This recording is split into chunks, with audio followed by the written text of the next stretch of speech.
Good morning, children. Today we will start with a new chapter, Equilibrium. This is lecture 1. In this lecture, we will study about the physical equilibrium and the initial part of chemical equilibrium. What is equilibrium? Equilibrium is the state of a process in which there are no observable changes with time. In this lecture, we shall talk of equilibria in physical and chemical processes. Equilibrium in a physical process. The most famous example of physical equilibrium is the phase transformation process. As you know that the states of matter, they change from one another. Like solid is changing to liquid, liquid is changing to solid. Now solid is changing to gas, gas is changing to solid. All these are the example of physical equilibrium. Solid liquid equilibrium. When a solid and a liquid phase are in equilibrium, it is called solid liquid equilibrium. For any pure substance, the temperature at which the solid and the liquid phase are at equilibrium at 1 atmospheric pressure is called the normal melting point or normal freezing point. Both are same. Melting point and freezing point are same when they attain the equilibrium. Okay.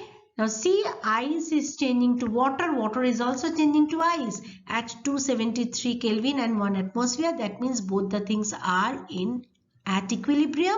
This is known as solid liquid equilibrium. Solubility equilibrium. This is the diagram showing solubility equilibrium. The rate of dissolving is equal to rate of crystallization. The rate at which the substance is dissolving, in the same rate it will crystallizes out. The rate of forward process is equal to rate of reverse process. Okay, the rate of forward reaction is equal to the rate of backward reaction for a reversible process when it is in equilibrium. Okay, the amount of substance dissolved remain constant. The system appears macroscopically static. Liquid vapor equilibrium. When a liquid is kept in an open container, some of the liquid molecules leave the liquid phase and it will move away as vapor. And you all know that this process is known as evaporation. And why this evaporation occurring? Because of the kinetic energy of the liquid molecules at the surface in that particular temperature. Okay, and this process of evaporation will continue. But suppose you are heating the same liquid but you are keeping it in a closed container. Then also the evaporation will take place. But what will happen? You will see after some time, the vacant space above the liquid, it gets saturated with the vapor. Because you are not allowing the vapor to go away. Therefore, some of the liquid vapors will condense and come back to the liquid phase once again.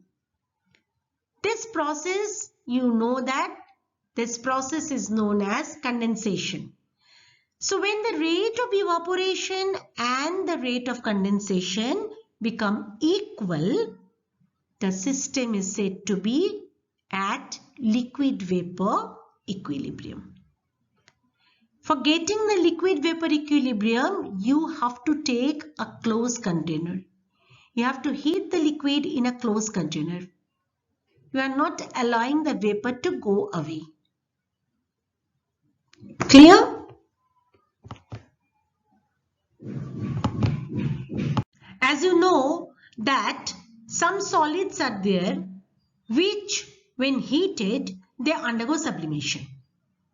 That is, they directly changes to vapor skipping the liquid phase. In such a case, when an equilibrium is established between the solid and vapor state, the system is known as solid vapor equilibrium.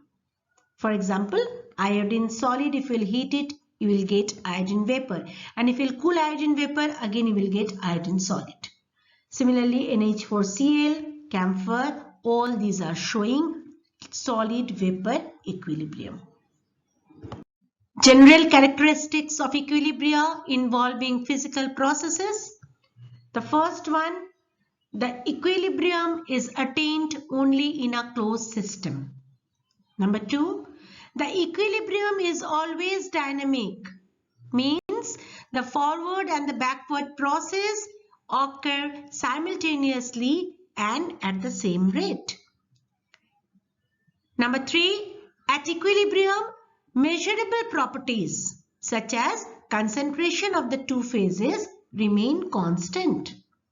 And the last one, when equilibrium is attained, there exists an expression involving concentration of different phases which attains a constant value at a given temperature. We have discussed physical equilibrium. Now we will start with chemical equilibrium. In many chemical reactions, both a forward and a reverse reaction occur simultaneously. When the rate of the forward and the reverse reaction are equalized, the system is said to be in equilibrium. If the rate of the forward reaction and the backward reaction is same, then you can say that the system is in equilibrium. But all reactions cannot reach to equilibrium. Suppose we are burning a log. The products of the combustion will be smoke and ashes. That can never be reversed back to log and the oxygen. So it is not a reversible reaction. So it cannot reach to equilibrium. By contrast, some common processes are equilibrium system. Just now we have discussed the formation of saturated solution or vaporization of a liquid in a sealed container. They all are the example of equilibrium. Okay, here we will talk about the chemical equilibrium, that is the equilibrium that is reaching for a chemical reaction, in a chemical reaction. Now we are having two types of reaction. One is irreversible reaction and the other one is reversible reaction. Irreversible reaction means the reaction will proceed in one side only, in one direction, maybe from left to right or right to left. They are known as irreversible reaction. This reaction eventually leads to completion or almost completion. Actually, you know, no reaction is fully irreversible. If the rate of reverse process is very slow, infinitesimally slow, then we are saying that it is an irreversible reaction. These are the example of irreversible reaction. That is BaCl2 plus H2SO4 is giving you 2HCl plus BaSO4. This is an example of irreversible reaction. And what is reversible reaction? The reactions which proceed simultaneously in both the direction. It will go from left to right and again it will come back from right to left. They are called reversible reaction. So a reversible reaction can be represented by these two arrows. You all know about it, like this two arrows we are denoting. These two arrows are denoting reversible reaction. For example, that N2 plus 3H2 is giving you 2NH3 is an example of reversible reaction. But again I'm saying no reaction as such, it's a fully irreversible reaction. If the rate of reverse process is very slow, then we are calling that reaction as irreversible reaction.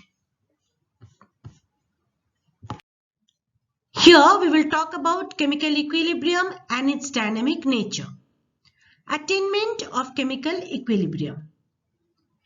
Let us consider a reversible reaction where A plus B reacting to give C plus D.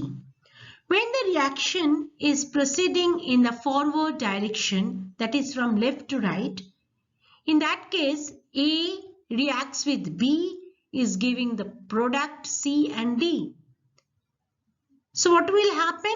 The concentration of A and B will decrease and the concentration of C and D will increase when the reaction is in the forward direction. But if the reaction is proceed in the backward direction, then what will happen? C and D will react to give the product A and B. So the concentration of C and D will decrease and the concentration of A and B will increase.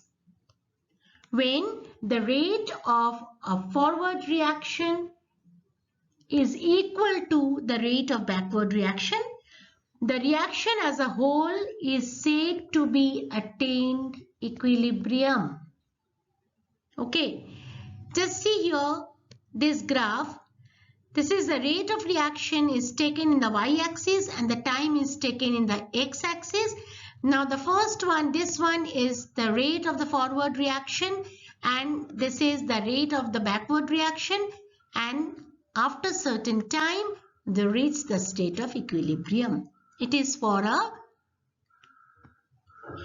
reversible reaction.